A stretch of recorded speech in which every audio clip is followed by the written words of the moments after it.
네, 안녕하세요, 여러분. 오늘 세션에 참석해 주셔서 감사합니다. 저는 고객분들이 AWS의 다양한 서비스들을 원활하게 사용하실 수 있도록 도움을 드리고 있는 솔루션즈 아키텍트 황장환입니다. 최근 AWS에서 생성형 AI 애플리케이션을 쉽고 빠르게 구축할 수 있는 서비스인 아마존 베드락과 관련해서 크고 작은 다양한 발표들이 있었는데요. 대체로 생성형 AI 분야에 매우 임팩트가 있는 내용들이었습니다. 그로 인해 고객분들이 저희 아마존 베드락을 찾고 활용해 보신 후에 좋은 피드백을 남겨주고 계십니다. 제가 오늘 설명드릴 내용은 이 아마존 베드락과 관련된 아마존 베드락 에이전트에 대한 내용인데요. 아마존 베드락 에이전트는 파운데이션 모델을 기반으로 해서 사용자의 요청을 스스로 이해하고 자동으로 처리할 수 있도록 도움을 주는 서비스입니다. 그럼 지금부터 이 아마존 베드락 에이전트가 어떻게 구성되어 있고 어떤 방식으로 동작하는지에 대해 자세히 살펴보도록 하겠습니다. 네, 우선 오늘의 세션의 아젠다입니다. 아마존 베드락 에이전트가 어떤 구성 요소들로 구성되어 동작이 되는지 살펴보고 에이전트의 다양한 서비스 활용 예시를 확인해 보겠습니다. 그리고 에이전트가 어떻게 사용자의 요청을 자동으로 여러 단계로 구분을 한 후에 오케스트레이션해서 처리를 하는지 확인해 보도록 하겠습니다. 그 다음으로 에이전트의 핵심 기능이라고 할 수 있는 액션 그룹에 대해 자세히 알아보고 에이전트를 배포하고 호출하는 방법을 살펴보겠습니다. 네, 기존의 생성형 AI를 활용해 보신 분들은 잘 알고 계실 텐데요. 클로드 3와 같은 파운데이션 모델을 활용해서 생성형 AI 애플리케이션을 만들고 또 활용을 해보시면 사용자의 요청에 대해 매우 뛰어난 결과물을 생성해 주는 걸 확인할 수 있습니다. 또 기업 내부의 다양한 데이터 소스와 연결을 함으로써 더 풍부하고 정확한 답변을 하도록 할 수가 있고 사용자별로 맞춤형 답변을 해주는 개인화 기능도 구현이 가능합니다. 그러나 이런 뛰어난 기능의 파운데이션 모델이라 하더라도 기업의 모든 워크플로우를 자동화하는 데는 한계가 있습니다. 최근 기업에서는 근로자들의 업무 부담을 줄이고 생산성을 올리기 위해 파운데이션 모델들을 도입하고 계실 텐데요. 이런 파운데이션 모델들은 기업의 모든 업무를 자동화하는 데는 한계가 있습니다. 또 기업 내부에 다양한 리소스나 사내 시스템과 연동을 하는데 많은 시간과 비용이 소요가 되고 생성형 AI 애플리케이션별로 프롬프트를 만들고 적용하거나 또 업무 용도에 맞는 파운데이션 모델을 선정하는데 많은 어려움과 불편함들이 존재하고 있습니다. 앞서 설명드렸던 이런 고객분들의 어려운 문제점들을 해결하고자 저희 AWS에서는 아마존 베드락 에이전트를 출시하게 되었습니다. 아마존 베드락 에이전트는 파운데이션 모델이 갖고 있는 기능적인 한계를 극복하고 파운데이션 모델이 스스로 사용자의 요청을 이해하고 원활하게 작업을 수행할 수 있도록 도움을 줍니다.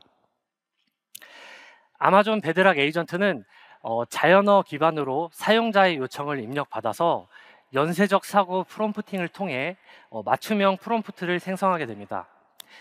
이 프롬프트로 특정 API를 호출한다거나 외부 인터넷에서 정보를 검색해온 등의 작업을 자동화할 수가 있습니다.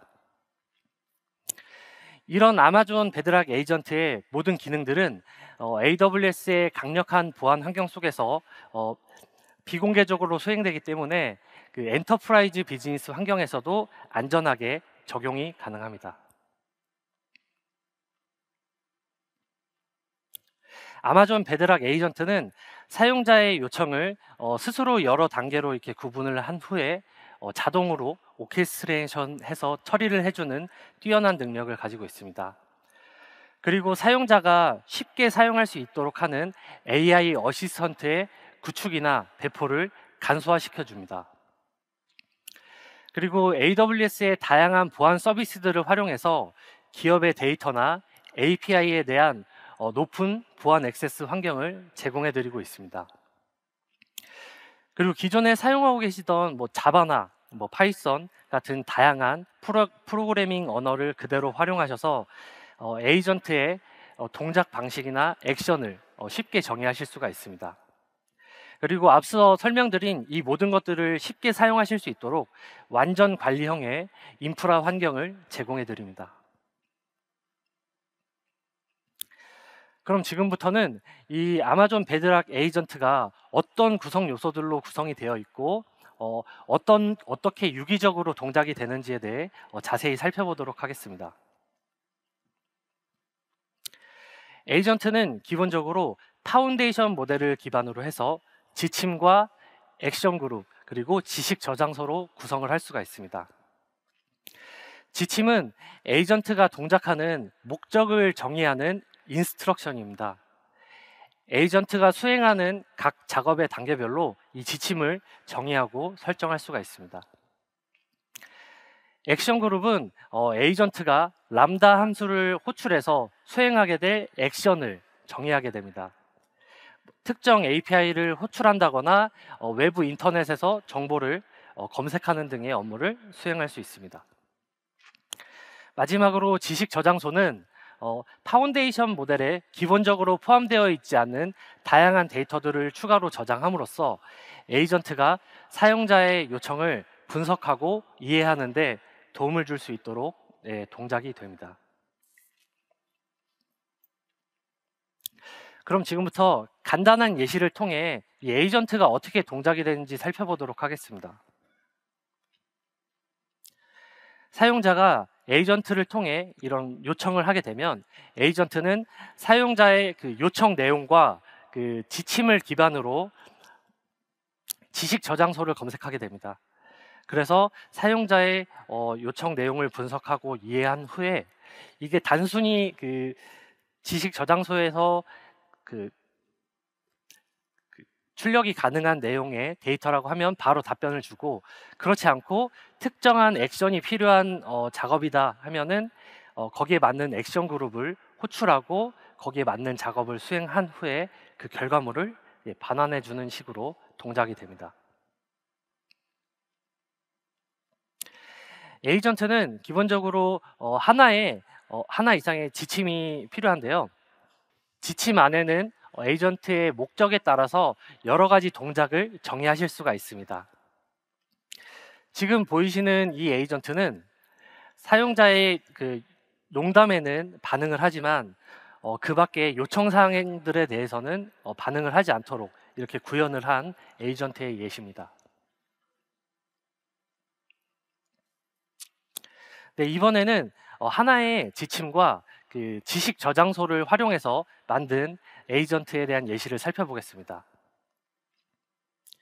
이 지식 저장소는 벡터 데이터베이스를 기반으로 동작이 되고 항상 최신 정보를 유지하도록 구성을 할 수가 있습니다. 사용자가 에이전트를 통해 휴가와 관련된 질의를 하게 되면 에이전트는 사용자의 요청 내용과 지침을 기반으로 지식 저장소에 있는 내용을 검색해서 사용자의 요청을 분석하고 이해한 후에 요청에 맞는 답을 찾아서 이렇게 출력을 해주는 걸 확인할 수가 있습니다.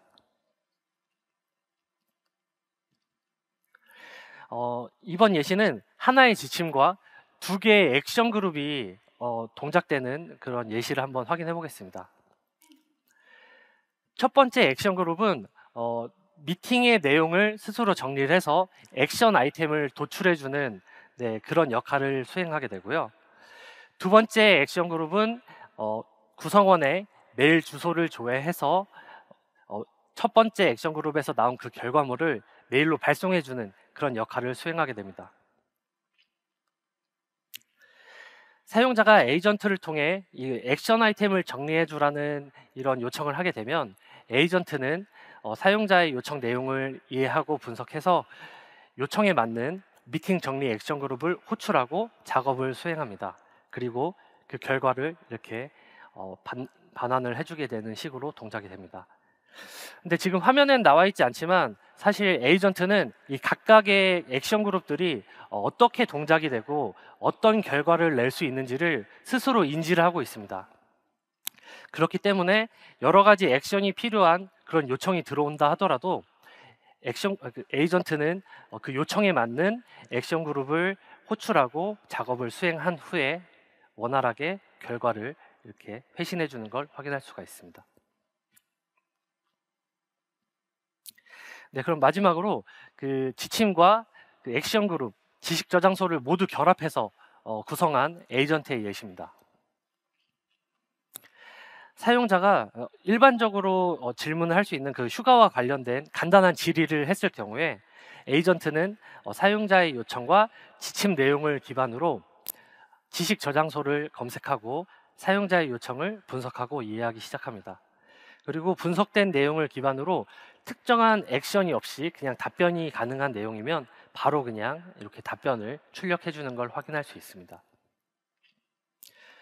그 다음으로는 뭔가 휴가 처리가 필요한 이런 이제 액션이 필요한 경우에 요청을 할 경우에는 그 에이전트는 요청 내용을 분석해서 요청 내용에 맞는 액션 그룹을 호출하고 작업을 수행한 후에 그 결과를 이렇게 반환해 주는 것을 확인할 수가 있습니다.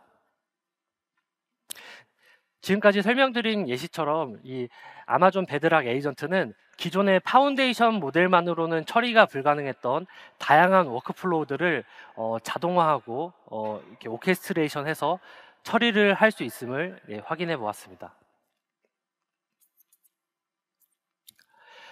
그러나 이런 뛰어난 기능의 그 에이전트라고 하더라도 에이전트 자체만 가지고는 기업의 모든 워크플로우를 자동화하는 데는 한계가 있습니다. 그래서 기존의 기업에서 사용하고 계시던 사규나 사내 정책 또는 뭐 업무 매뉴얼과 같은 그런 리소스들과 연동을 해야지만 이 에이전트가 사용자의 요청을 분석하고 이해해서 자동으로 처리를 하는데 도움을 줄 수가 있습니다.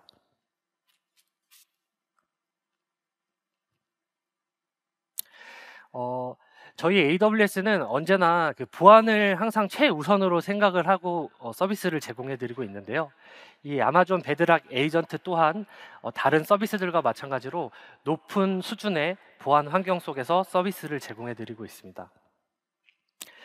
에이전트의 각각의 리소스들은 고유한 IAM 역할 권한을 부여받습니다. 그리고 이 역할 권한을 통해 특정 사용자나 특정 서비스들이 접근을 허용하거나 차단하는 등의 그런 설정을 손쉽게 하실 수가 있습니다. 그리고 아마존 베드락에 적용된 그 보안을 기준으로 이제 구축된 환경에서 운영이 되기 때문에 외부로의 데이터 유출 없이 안전한 환경에서 사용을 하실 수가 있습니다. 네, 그럼 지금부터는 이 아마존 베드락 에이전트를 어떤 서비스 분야에서 적용을 할 수 있고 활용이 가능한지에 대해 살펴보도록 하겠습니다. 일반적인 리테일 비즈니스에서 좀 적용이 가능한 고객센터 지원 에이전트에 대한 예시입니다. 인터넷으로 물건을 구입하시다 보면 뭐 물건 배송이나 또는 뭐 반품 그리고 뭐 기타 여러 가지 뭐 문제점 요청들이 있으실 텐데요. 이런 요청들을 에이전트를 통해 전달하게 되면 에이전트는 그 사용자의 요청 내용과 지침 내용을 기반으로 해서 지식 저장소를 검색합니다. 그 후에 사용자의 요청을 분석하고 이해해서 요청에 맞는 그 배송 처리 액션이나 반품 처리 액션 같은 이런 작업을 수행하고 결과를 반환해 주게 됩니다. 이렇게 일반적으로 이제 반복적으로 발생될 수 있는 이런 업무들을 에이전트를 통해 자동화함으로써 근로자분들의 업무 부하나 생산성을 높일 수 있는 역할을 할 수 있을 것으로 기대하고 있습니다. 예, 다음은 항공권과 숙소 예약 에이전트입니다. 엔데믹 이후로 많은 분들이 뭐 국내외를 불문하고 뭐 여행을 다니시거나 아니면 이제 계획을 하고 계실 텐데요. 이렇게 에이전트를 통해 목적지 그리고 뭐 출발 일자, 도착 일자 등을 전달하게 되면 에이전트는 지식 저장소에 저장되어 있는 이런 다양한 리소스들을 검색해서 사용자의 요청을 분석하고 이해한 후에 요청에 맞는 항공권 예약 액션이나 숙소 예약 액션을 수행하고 그 결과를 반환해 주게 됩니다. 네, 일반적으로 그 여행을 준비하는 단계에서 좀 어려운 부분 중에 하나인 이런 뭐 항공권이나 숙소 예약을 자동화함으로써 이제 사용자들의 경험이나 만족도를 좀 높일 수 있을 것으로 기대를 하고 있습니다. 네, 지금까지는 제가 그 아마존 베드락 에이전트가 어떤 구성 요소로 구성이 되어 있고 어떤 식으로 동작이 되는지 다양한 예시와 함께 살펴보는 시간을 가졌는데요. 이 다음 내용부터는 저희 AWS의 AI 머신러닝 스페셜리스트 SA 장동진님을 모시고 나머지 세션 이어가도록 하겠습니다. 박수로 맞아주시면 감사하겠습니다. 안녕하세요. 여러분 안녕하세요. 감사합니다. 저는 AWS에서 머신러닝을 지원을 하고 있고요. AIML 스페셜리스트 SA 장동진입니다. 만나서 반갑습니다. 시작을 하도록 하겠습니다. 우리 상황 하나만 좀 떠올려 보도록 할게요. 누군가가 여러분한테 업무를 지시를 하거나 요청하는 상황을 한번 떠올려 보도록 하세요. 그럼 여러분들은 어떤 생각이 드세요? 혹자는 왜 굳이 나한테 이걸 시킬까라고 생각하실 수도 있을 것 같습니다. 하지만 뭐 이런 사항들을 우리 노내로 하고요. 만약에 대부분의 사람들은 이 일을 잘하기 위한 방법을 떠올릴 겁니다. 뭐 예를 들면은 이거를 내가 혼자서 할 수 있을지 아니면은 다른 누군가와 협업이 필요한지를 판단을 해야 될 거예요. 만약에 내가 이걸 혼자서 할 수 없다라고 생각이 든다면 어떤 부서에 누구와 그리고 어떤 방식으로 일을 같이 해야 될지 기획하고 계획하게 되실 겁니다. 그런 이후에는 그 계획된 대로 일을 하시게 되겠죠. 그리고 그 과정에서 중간중간 결과도 받아보실 수 있으실 겁니다. 그런데 그 결과를 가지고 여러분은 또 한 번 판단을 하시게 될 거예요. 이거를 이대로 바로 리포트를 해도 될지 아니면 뭔가 추가적인 작업이 필요할지 같은 것들이요. 만약에 여러분들께서 추가적인 수정이나 보완이 필요하다고 한다면 앞에서 말씀드린 그런 일련의 사이클들을 다시 한 번 더 반복을 할 겁니다. 여러분들의 결과가 만족할 때까지요. 아마 여러분들은 이런 식으로 업무를 진행을 하고 계실 거예요. 그런데 제가 재밌는 얘기 하나 해드릴까요? 에이전트도요, 여러분들이랑 똑같이 일을 합니다. 우리 슬라이드 한번 보도록 할게요. 에이전트는 태스크를 여러 단계의 액션으로 분해를 합니다. 그런 다음에 그 일을 잘하기 위한 방법대로 액션들을 순서를 정의를 합니다. 우리는 이것을 액션 플래닝이라고 얘기를 하죠. 그런 다음에 이 플래닝 된 대로 수행을 하게 됩니다. 먼저 액션을 수행을 하고 그것에 대한 결과를 확인하고 그런 다음에 그 결과를 바탕으로 다음 단계에 수행할 액션이 무엇인지를 판단을 하게 되는 거죠. 이 방법을 리커시브하게 계속해서 반복을 합니다. 최종적인 결과가 나올 때까지요. 이게 기본적인 에이전트의 흐름입니다. 근데 이렇게만 보니까 잘 모르시겠죠? 우리 조금 더 디테일하게 한번 알아보도록 할게요. 보시고 계신 슬라이드는 베드락 에이전트의 특정 태스크가 할당되어 있는 상황입니다. 네, 여러분들의 이해를 돕기 위해서 이 태스크는 항공권 예약이라는 토픽으로 가정해 보도록 할게요. 베드락 에이전트는 이 태스크를 수행하기 위해서 먼저 세 가지 사항을 사전에 정의를 해야 됩니다. 먼저 첫 번째는 태스크에 대한 정의, 즉 이 태스크가 무엇인지에 대한 것인지 알려줘야 되겠죠. 항공권 예약이라고 하는 상황 하에서는 고객의 니즈에 맞게 항공권을 검색을 하고 그 정보를 보여주는 것 정도가 될 수가 있겠네요. 그리고 두 번째는요, 지침에 대한 정의입니다. 우리는 이 지침을 통해서 베드락 에이전트가 활동할 수 있는, 즉 역할을 부여를 할 수가 있는데요. 예를 들면은 너는 고객의 요구사항에 맞게 항공권을 검색할 수 있는 어시스턴트야. 고객의 욕적에 맞게 항공권을 검색을 하고 정보를 제공을 하면 돼. 이 정도로 우리가 인스트럭션을 줄 수가 있을 겁니다. 그리고 마지막은 액션이라고 하는 것에 대한 정의입니다. 이 액션은 이 태스크를 수행하기 위해서 필요한 툴에 대한 정의라고 볼 수 있는데요. 항공권 검색이라고 하는 상황 하에서는 웹을 통해서 항공권을 검색을 하고 그리고 그 검색된 항공권을 예약할 수 있는 그런 프로세스를 담당하는 그런 펑션으로 우리가 이야기를 할 수가 있겠죠. 이런 식으로 세 가지 사항들을 정의를 한 다음에는 이 정보들을 우리가 묶어서 프롬프트 형태로 잘 만든 다음에 LLM한테 던집니다. 그런 다음에 LLM한테 일을 시키겠죠. LLM은 이때부터 일을 하기 시작합니다. 어떤 방식이냐고 하면 자기가 가장 잘할 수 있는 형태로 이 액션들을 계획을 하게 됩니다. 여러분들께서 보시고 있는 슬라이드에서는 스텝이라고 표현이 되어 있습니다. 그리고 각각들의 스텝, 즉 액션이 수행이 될 때는 어떤 액션은 API 콜로 우리가 결과를 받아야 되는 것들도 있을 거고요. 어떤 것들은 날리지 베이스와 같은 것들을 통해서 질의응답을 하는 것을 통해 결과를 받아야 되는 케이스가 있을 수도 있을 거예요. 그래서 이런 결과를 통해서 결과가 나오면 에이전트에게 우리는 리턴을 하게 되겠죠. 그리고 에이전트는 판단을 합니다. 이 과정을 여기서 스탑을 해야 될지 아니면 계속해야 될지요. 뭔가 수정이 필요하다라고 하면은 앞서서 말씀드렸던 것들이 계속해서 반복을 하면서 최종적인 결과를 얻어내게 될 겁니다.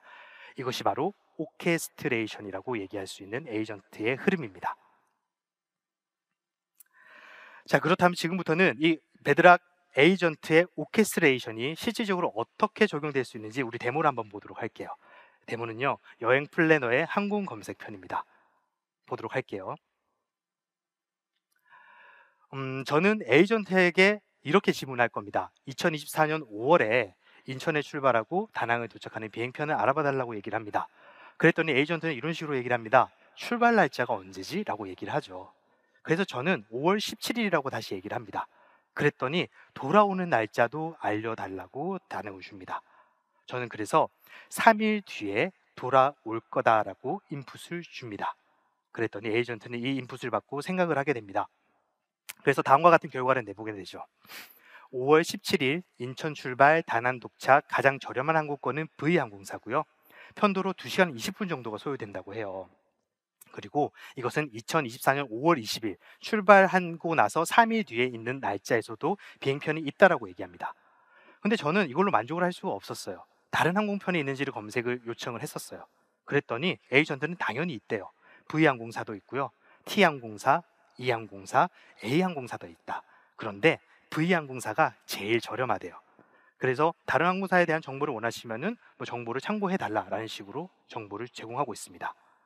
그래서 저는 에이전트한테 다시 이렇게 얘기를 합니다. 좋다, 나는 A항공사로 할게라고 이야기를 합니다. 그랬더니 에이전트는요, RS511 항공편 인천에서 다낭 출발하는 것을 예약하시겠냐라고 제 의견을 다시 한 번 더 확인하고 있죠. 그렇죠? 그래서 한다라고 하고, 근데 좀 뭔가 이상한 거예요. 내가 언제 출발하는지를 모르겠는 거예요. 그래서 다시 출발 시간을 다시 물어봤습니다. 그랬더니 오후 8시 45분에 인천공항에서 출발한다는 정보를 알려주게 됩니다. 저는 모든 것들이 다 만족이 됐습니다. 저는 이 항공편을 탈 거예요. 그래서 예약을 해달라고 요청을 하는 거죠. 그래서 답변을 기다립니다. 제 항공권은 어떻게 됐을까요, 여러분? 네, 예약이 돼야 되는데 한 번 더 컨펌을 하는 과정을 거치게 되겠죠. 그런 다음에 이제 에이전트는 다시 한 번 더 합니다. 근데 결과 자체는 죄송하다고 항공권 예약 기능이 없어서 에어 서울 항공편을 예약해 드릴 수가 없다는 답변을 얻습니다. 얘는 이런 식으로 사과를 하고 태스크를 종료하게 됩니다. 데모를 한번 요약해 보도록 할게요. 저는 5월 달에 인천에서 출발하고 다낭 도착하는 비행편을 물어봤죠. 그랬더니 에이전트는 출발 날짜와 도착 날짜를 다시 한번 물어봤습니다. 그리고요, 가장 저렴한 항공권을 저희한테 추천을 해주고 있어요.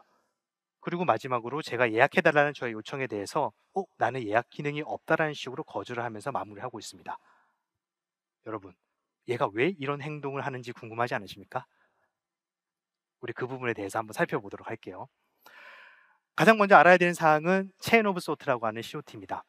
뭐 정의라고 한다면 사람의 연쇄적 사고방식을 모방을 해서 중간중간에 추론 단계를 뭐 생성을 한다라고 식으로 얘기를 하는데, 이거 잘 모르겠으니까 우리 예제를 보면서 한번 보도록 할게요. 일반적인 방식으로 문제를 푸는 거를 예제를 들어보도록 하겠습니다.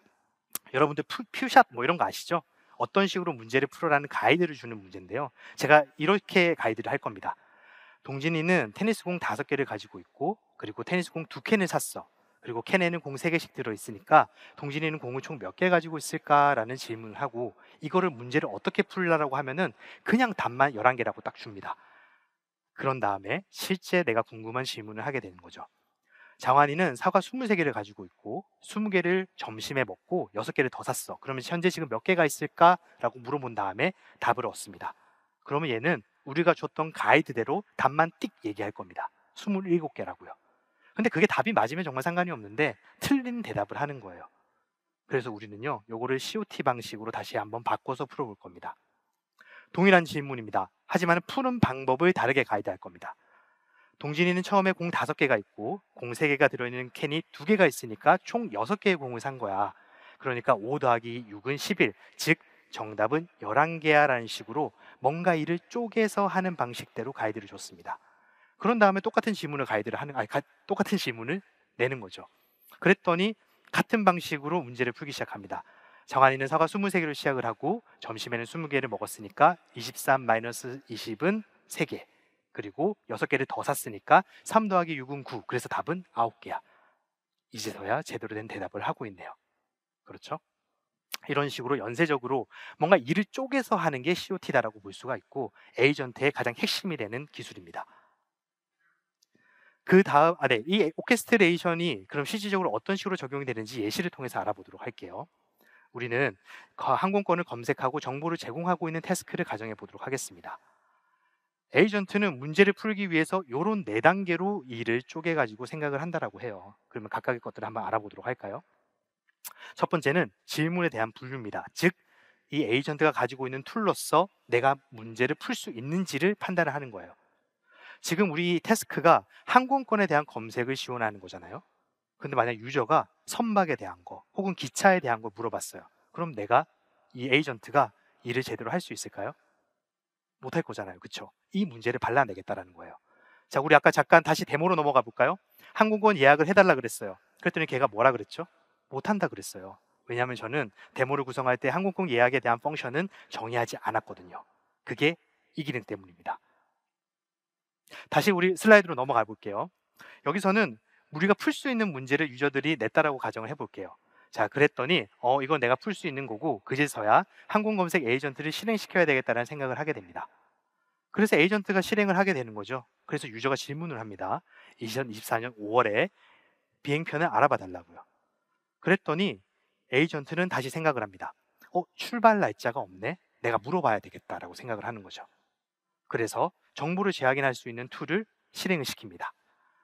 출발 날짜를 알려달라는 식으로 말이죠. 그랬더니 유저는 5월 17일이라고 정확하게 인풋을 줍니다. 그제서야 에이전트는 모든 정보가 다 갖춰졌으니까 검색을 해봐야 되겠다라고 하고 외부를 통한 검색 툴을 실행을 시킵니다. 그리고 우리는 다음과 같이 5월 17일에 항공편이 V항공사라는 최종적인 답변을 얻어낼 수 있게 되는 거죠. 이런 식으로 우리는 일을 쪼개서 처리를 할 수가 있게 되는 겁니다. 다음은 인스트럭션에 대한 얘기를 좀 해보도록 할게요. 아까 인스트럭션은 에이전트의 역할을 정의할 수 있다고 했었죠. 우리 뭐 다른 거 필요 없이 예제를 바로 보도록 하겠습니다. 이 데모는 제가 이런 식으로 가이드를 했습니다. 첫 번째는 당신은 사용자의 항공편의 검색을 도와주는 개인 비서다라고 얘기를 했고요. 원하는 목적지와 선호도 정보를 제공을 받을 거다라고 얘기를 했어요. 그리고 필요한 정보가 있을 때는 사용자에게 질문을 할 수 있다라고 얘기를 했습니다.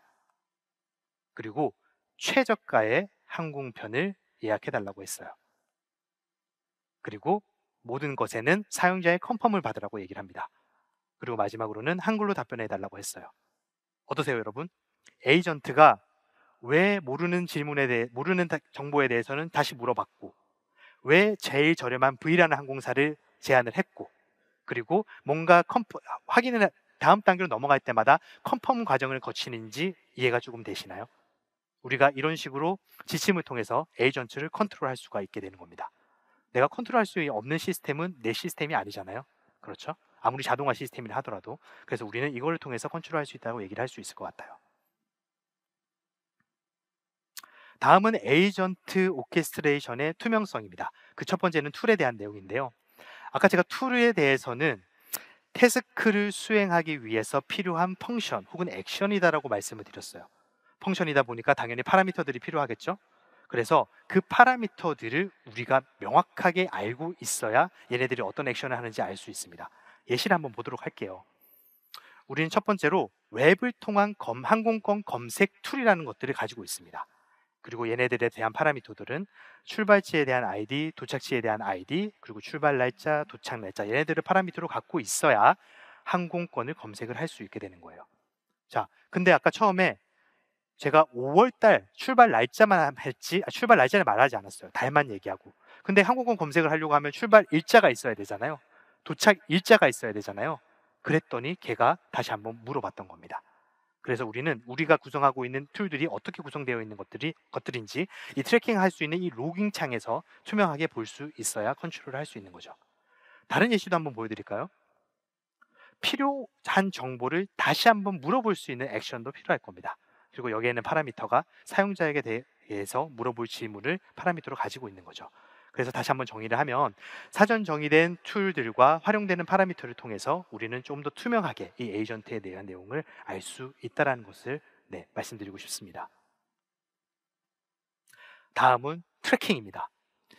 질문을 왜 했는지 조금 더 명확하게 자연어로 설명을 드릴 수 있으면 너무너무 좋겠죠? 그것들도 가능합니다. 오른쪽에 보여주고 있는 것들은 에이전트의 로그인데요. 여기서 왜 질문을 다시 했는지에 대한 정보가 나옵니다. 잘 안 보이니까 크게 볼게요. 유저 퀘스천이 2024년 5월에 인천 출발하고 다낭 도착하는 비행편을 알아봐달라 그랬습니다. 이 정보를 바탕으로 에이전트를 정보를 파싱을 하게 되겠죠. 그래서 파싱된 결과를 이렇게 나타냅니다. 출발 공항은 인천이고요. 도착 공항은 다낭이야. 근데 출발 날짜가 5월이고 스페시픽한 데이터가 제공되지 않았다고 얘기를 하고 있어요. 그리고 to get flight option, 그러니까 비행편에 대한 것들을 얻기 위해서는 출발 날짜가 필요해. 그래서 나는 사용자에게 질문을 다시 할 거야 라고 명확하게 얘기를 하고 있습니다. 자기가 왜 그런 행동들을 하는지 우리는 명확하게 트래킹을 할 수 있다는 것이죠. 그래서 우리는 이런 것들을 통해서 다시 한번 이 에이전트가 가질 수 있는 컨트롤, 에이전트를 우리가 컨트롤할 수 있다는 것을 말씀드릴 수 있게 되는 거죠. 네, 지금까지는 에이전트가 어떤 식으로 일들을 오케스트레이션 하는지 그 방법에 대해서 확인을 했는데요. 지금부터는 그 액션들에 대한 정의를 한번 보도록 할게요.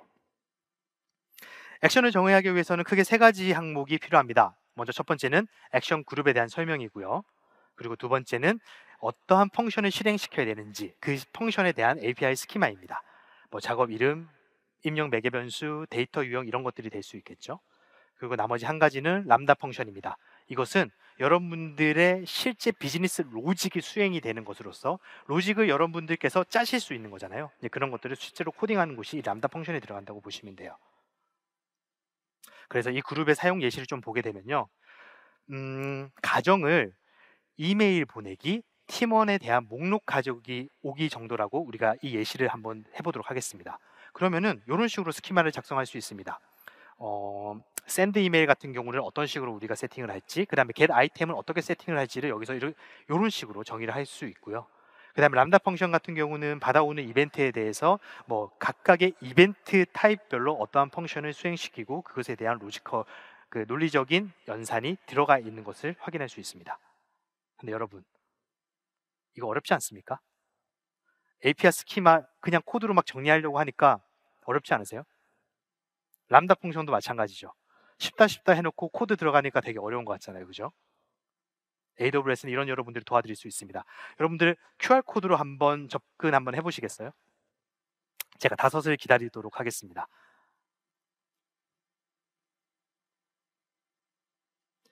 여러분들 모바일에서 보여지고 있는 것은요. AWS 파티락으로 구성이 되어 있는 에이전트 코드 작성 어시스턴트입니다. 그래서 여러분들은 이것을 통해서 코드를 좀 자세하게 보실 수가 있는데요. 예제 한번 보여드리도록 할게요. 제가 만약에 두 가지 숫자를 곱하는 API 스키마와 람다 펑션을 만들어야 된다고 하면은 제가 원하는 것들을 자연어로 디스크립션을 씁니다. 자, 그러면은 얘가 자동으로 만들어줍니다. calculator API라는 제목을 가지고 첫 번째 숫자는 인티저형, 두 번째 숫자도 인티저형으로 만들어져 있고 서세스 됐었을 때 어떤 리스판스를 받아야 되는지 스키마를 정의를 해줍니다. 그리고 오른쪽 람다 펑션에서는 두 가지 숫자를 곱하는 실질적인 로직을 어떻게 구성을 해야 되는지를 나오고 있습니다. 그리고 이뿐만이 아니라 실질적으로 테스트할 수 있는 코드도 만들어질 수 있죠. 즉 LLM을 가지고 LLM이 아니라 GenAI를 가지고 여러분들의 생산성을 이런 식으로도 개선할 수 있다는 예시를 보여주고 있는 거예요. 그런데 조금 더 편한 식으로도 발전이 되고 있습니다. 얼마 전에 새롭게 등장한 이 캐파빌리티에는 스키마 정의 없이 함수와 매개 변수만으로도 간소화된 스키마를 사용할 수가 있고요. 그리고 람다 펑션 같은 경우는 람다 펑션 말고 직접적으로 우리가 호출할 수 있는 어떤 기능들을 수행할 수가 있습니다. 즉 어떻게 보면 펑션 콜링, 툴 콜링 이런 거라고 볼 수가 있죠. 정말 바람직한 방향대로 계속해서 개선이 되고 있는 걸 확인할 수 있습니다. 자, 다음은 이제 배포 얘기를 조금 해보도록 할게요. 배포가 정말 중요하죠. 근데 중요한 만큼 너무나도 어렵습니다. 왜냐하면 뭐 트래픽에 따라 스케일을 인아웃도 해야 될 거고, 개발과 운영상의 환경도 맞춰야 될 거고, 뭐 되게 생각할 것들이 많아요. 그런데 AWS는 원래 이런 거 잘했습니다. AWS가 잘하는 거 다시 한번 보여드리도록 할게요.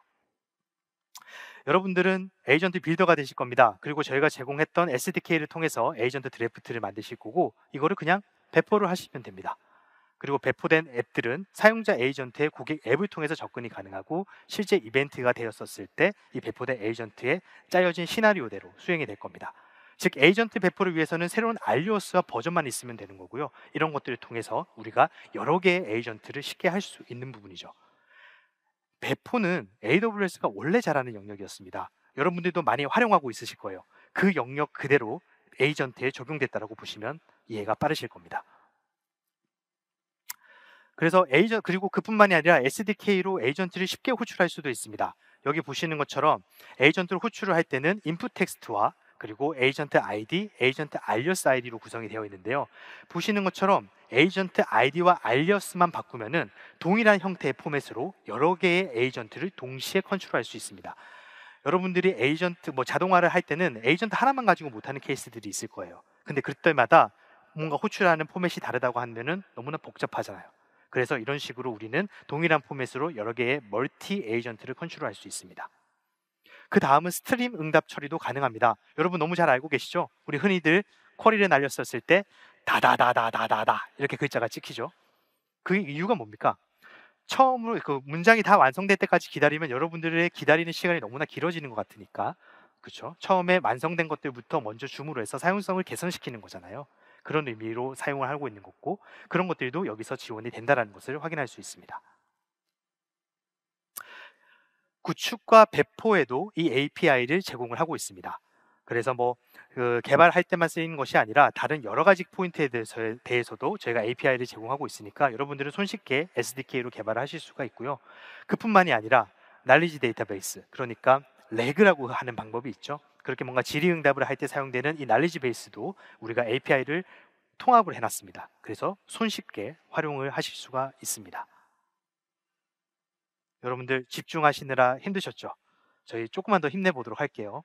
왜냐면은 여러분들이 밖으로 나갔었을 때도 들고 가야 할 메시지를 제가 지금 정리해 드릴 거거든요. 잠깐만 집중해 주세요. 그렇습니다. 요즘은 제네알 기반으로 시스템 자동화를 하려고 하는 니즈가 너무나도 늘어나고 있습니다. 나는 단순히 레그만 할 거야. 단순히 텍스트 실컷만 할 거야. 이게 아니라 나의 태스크를 엔드투엔드로 해결할 수 있는 그런 시스템을 만들기를 원합니다. 그렇죠? 그런데 이 에이전트는 그런 자동화 시스템을 잘 해낼 수 있는 훌륭한 툴입니다. 왜냐면요, 첫 번째로는 태스크의 해결에 필요한 액션을 정의하고 계획할 수 있고요. 그리고 두 번째는 다른 시스템과 상호작용도 할 수 있습니다. 한 가지만 가지고 문제를 해결하지 않는다는 뜻이죠. 그리고 세 번째는 필요한 결과가 나올 때까지 스스로 생각하고 행동할 수 있습니다. 즉 자동화를 할 수 있다는 뜻이에요. 그래서 이런 것들이 갖춰져 있기 때문에 여러분들은 시스템 자동화를 잘 할 수가 있어요. 그리고 만약 여러분들께서 이런 자동화 시스템을 만들어야 된다고 하시면은 아마존 베드락 에이전트를 한번 고려해 보시는 것도 좋을 것 같습니다. 왜냐면요, 풀리 매니지드 서비스입니다. 여러분들 바쁘시잖아요. 그렇죠? 관리할 거 많으시잖아요. 물론 밑바닥부터 다 개발하실 수 있는 능력이 있다는 거 저는 의심하지 않습니다. 하지만 많이 바쁘시니까 풀리 매니지드 서비스를 한번 써보세요. 여러분들의 업무 자동화를 도와드릴 수 있습니다. 네, 제가 준비한 건 여기까지고요. 고맙습니다.